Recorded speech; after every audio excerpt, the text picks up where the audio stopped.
Ассаламу алейкум туғандар, қандайсыздар? Назарыңыздарда қайрадан эле базар жоқ каналы. Бүгін 19 август 2022 жыл. Мен Бишкек шаарынын түштүк батышы Ак Ордо конушунда жүрөм туғандар. Ушул жерден Тагай би жана Чолпон көчөсүнүн кесилишинен бизнеске ыңгайлуу жолдун жээгинен ушул үй сатылып атыптыр. Азыркы чыгарылышта сиздерге ушул үй жөнүндө маалымат берем туғандар. Жайгашкан жери Чолпон жана Тагай би көчөсүнүн кесилишинде. Мынакей. Анан мектептер жөнүндө айтсак, жаныбызда мектеп бар туғандар, бир аз эле 50 метрдей өтсөңүздөр. Жанакы Тагай би Гагарин кесилишиндеги мектеп. Гагарин көчөсүнө эле 3 көчө ылдый түшсөңүздөр жете аласыздар. Мына бул жерден светофор көрүнүп эле турат. Садик бар туғандар, мечит жакын жерде жайгашкан. Бул жолдон көптөгөн маршрутка жана көптөгөн автобустар өтүшөт. Бишкек шаарынын бурч-бурчуна кенен сиздер балдарыңыздар өзүңүздөр кенен бара аласыздар. Андан ары бул мынакей көчө тарабы. Түштүк чек арасы бул кошунанын заборуна чейин, түндүк чек арасы ал жактагы Чолпон көчөсүнө чейин болуп калат. Мына бул жакта кошуна жол жээгинде строй материал саткан дүкөн, бул жакта машинелер үчүн тетиктер саткан дүкөн бар экен туғандар. Сиздер деле кааласаңыздар ушундай дүкөн же болбосо жана башка көптөгөн бир өзүңүздөр каалаган бир ишкердик кылсаңыздар болгодай көрүнөт бул жерге. Азыр кирип короосуну көргөзөйүн, андан соң үйдүн тараптарыны баарын бир чекенен көргөзөм туғандар. Суу, свет, газ, канализация баары бар туғандар, бул жерде баары бар.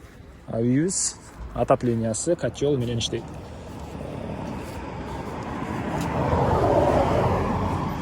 Бул мынакей кире бериши. Бул короосу туғандар. Жеринин аянты 1,25 соток, 1,25. Үйүбүз болсо узун туурасы 8ге 10 экен. Бул жагы сокма менен бүтүрүлгөн, бул жакта дагы кошулган экен, бул жагы кирпич туғандар. Кирпич жалпысынан 8ге 10 узун туурасы. Окей. Азыр сиздерге биринчи жолу ички тараптарын көрсөтөйүн, андан соң короосуна чыгып бул жактарда калган маалыматтарды берем. Бул мынакей негизги кирүүчү эшиги. Мына ушундай көрүнүштө. Кирсек эле бул жакта андан ары киргенде прихожка жайгашкан туғандар. Дуалдары шпаклевка, потолок гипсокартон. Батыш тараптан пластик терезе орнотулган. Ушул прихожкабызда анан отопленияның котел деле орнотулуп турур. Полу жагачтан болгон пол. Анын ылдый тарабында подвал деле бар экен.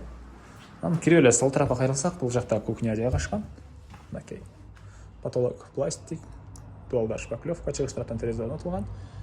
Мына ушундай көрүнүштө. Андан ары кайра эле прихожкага чыгып түзөтсөк. Бул жакта зал. Отопление батареялары бар ар бир бөлмөдө. Батыш тараптан 2 терезе, пластик терезелер орнотулуп туруп, потолок гипсокартон. Мына ушундай көрүнүштө. Андан ары ушул эле залдан кайра оң тарапка бурулсак, бул жакта дагы бир ушундай бөлмө бар экен. Потолок гипсокартон, дуалдар шпаклевка, чыгыш тараптан терезе орнотулган. Пол ламинат эле. Пол ламинат экен туғандар. Окей, мына ушундай көрүнүштө. Эми короосуна чыгайын да калган маалыматтарды берейин. Мен кайра эле үйдүн короосундамын туғандар. Эми